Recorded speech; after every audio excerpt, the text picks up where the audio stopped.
नमस्कार, जय श्री कृष्णा। कैसे हैं आप सब?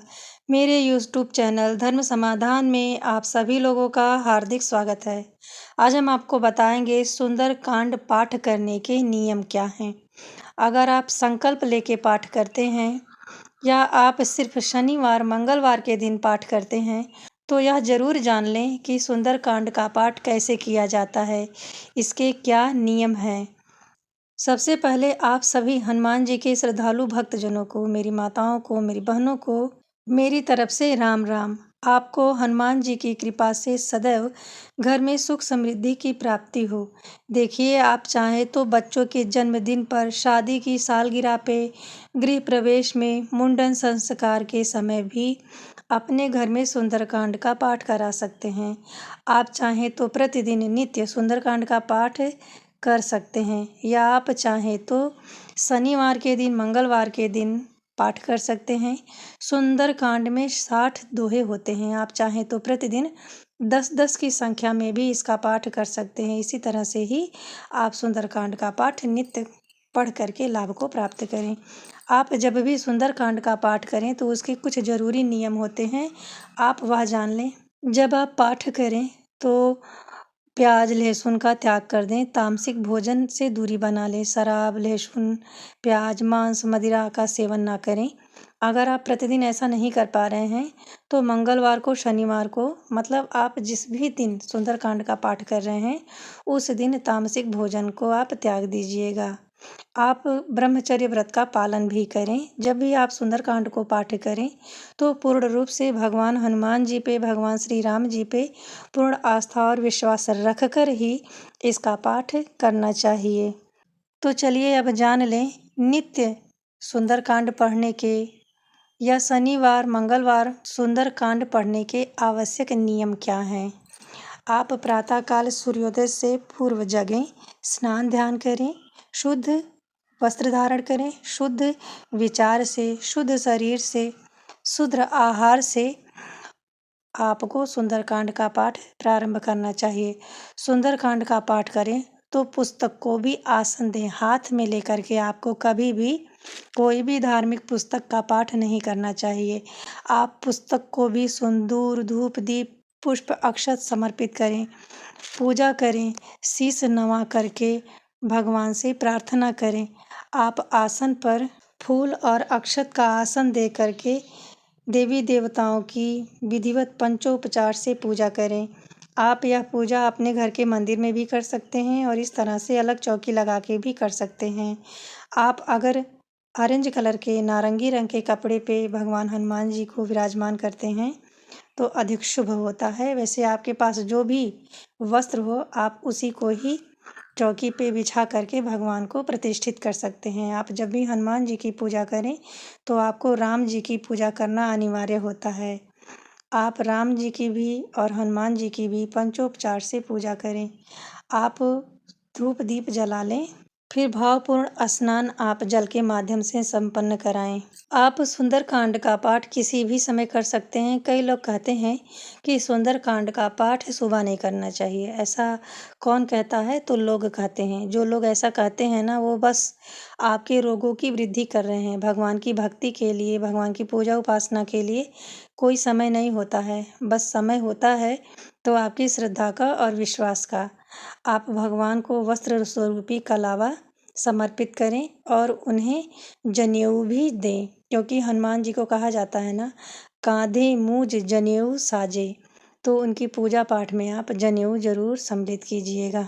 फिर आप भगवान को भोग प्रसाद तुलसी पत्र के साथ समर्पित करें। हनुमान जी के भोग प्रसाद में और प्रभु श्री राम के भोग प्रसाद में तुलसी पत्र अनिवार्य होता है, लेकिन आप गणपति को अलग से भोग समर्पित कीजिएगा, क्योंकि इनके भोग प्रसाद में तुलसी पत्र नहीं रहता है। इसका आप विशेष ध्यान रखिएगा। फिर आप सुंदरकांड कितना दिन पाठ कीजिएगा? 100 पाठ नित्य करेंगे या सिर्फ शनिवार मंगलवार को 41 दिन करेंगे? जिस तरह से भी आपकी मनोदशा हो, जिस तरह से आप भगवान हनुमान जी के सुंदरकांड का पाठ करना चाह रहे हैं, ऐसा मन में विचार करके आपको उनके सम्मुख संकल्प लेना चाहिए।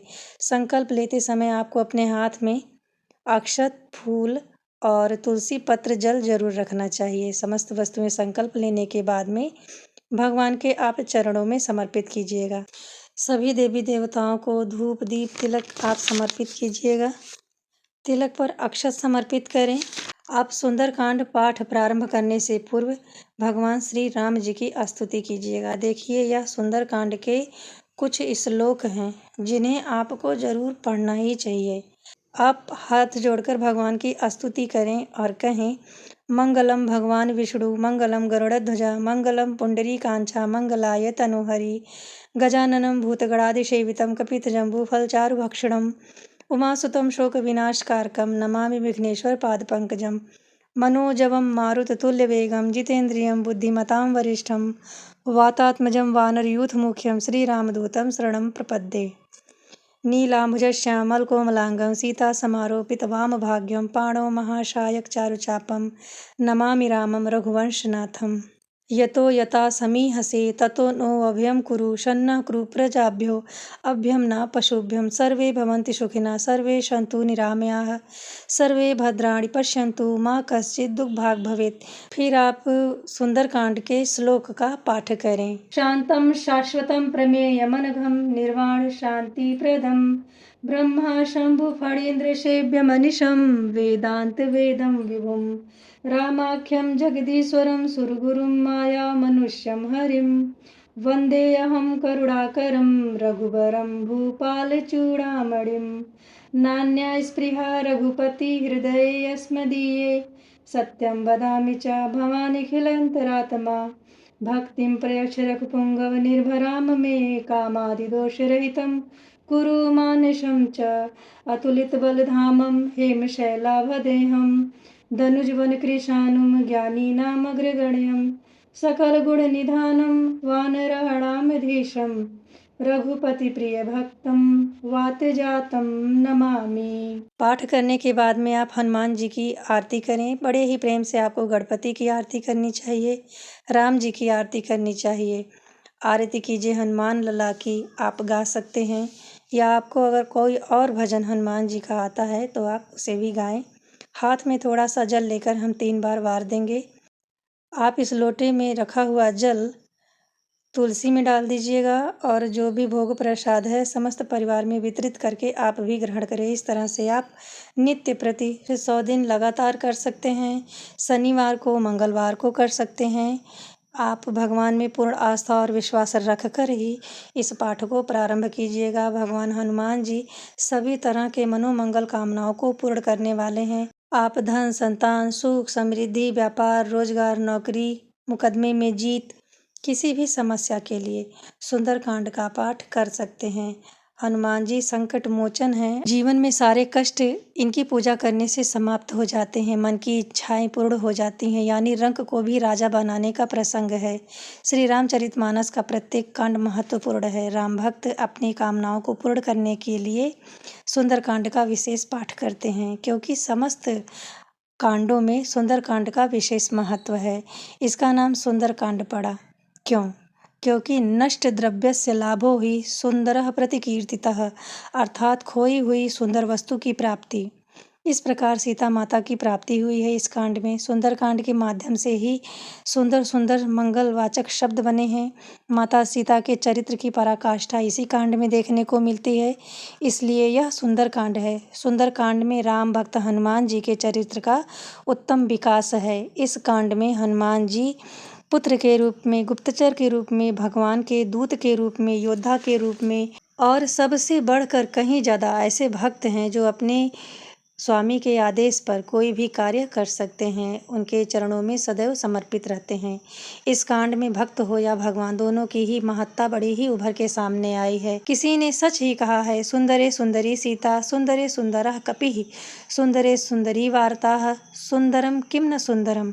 सुंदरकांड के पूरे कथाओं को कुछ महापुरुषों ने जीवन की उस परम साधना के साथ जोड़ा है जहां आत्मा की खोज में जीव तत्पर रहता है। आत्मा तक पहुंचने का रास्ता अत्यंत कठिन है, जब हमारे सतगुरु दिशा निर्देश करते हैं तो ही जाकर साधक का मन संशय और सांसारिक कर्मों में जो डूब गया होता है उसे मार्ग मिल जाते हैं, रास्ते में आ रही बाधाएं हट जाती हैं। साधक को सदैव लेकिन यह ध्यान भी रखना चाहिए कि आत्मा का स्वरूप क्या है, सत्य रज तम इन गुणों से कैसे निपटा जाए। जो इन्हें जान लेता है वह विपत्तियों की लंका को जला के भस्म कर देता है, लक्ष्मी की प्राप्ति करता है। दृढ़ संकल्प के लिए सब कुछ कर गुजरे, ऐसा साहस आपके अंदर होना चाहिए और साधक को साध्य की प्राप्ति की जाती है। सुंदरकांड के सुंदर चौपाइयों के द्वारा नष्ट द्रव्य की प्राप्ति होती है, विजय की प्राप्ति होती है, मंगल लाभ होते हैं और भक्ति की वृद्धि होती है। भगवान की कृपा और हनुमान जी की भक्ति तो निसंदेह प्राप्त होती है। आप चौपाइयों का पाठ नित्य प्रति जरूर करें।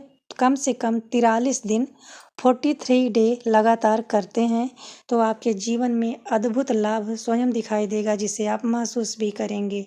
आप अपनी अलग अलग समस्याओं के लिए अलग अलग तरीके से सुंदरकांड का पाठ करने वाले लोग सभी बिगड़े काम धीरे धीरे बनने लगते हैं। आप चाहें तो चमेली के तेल का या घी का दिया प्रज्वलित करें, प्रसाद रखें और उसमें तुलसी पत्र जरूर रखें। बच्चे के लिए आप बच्चों के नामकरण के दौरान या घर में गृह प्रवेश के दौरान जरूर ही सुंदरकांड का पाठ करवा सकते हैं। आप जो भी धूप दीप उनके सम्मुख प्रज्वलित करें उसे पूरे घर में दिखाएं ताकि वास्तु दोष भी समाप्त हो जाए। कपूर की धुनी तो वैसे भी सप्ताह में 1 दिन या सुबह शाम तो दिखानी ही चाहिए। वीडियो में दी गई जानकारी से यदि आप जरा सा लाभान्वित होते हैं तो कमेंट बॉक्स में जय श्री हनुमान जी जरूर लिखें। मिलते हैं अगले वीडियो में, तब तक के लिए नमस्ते।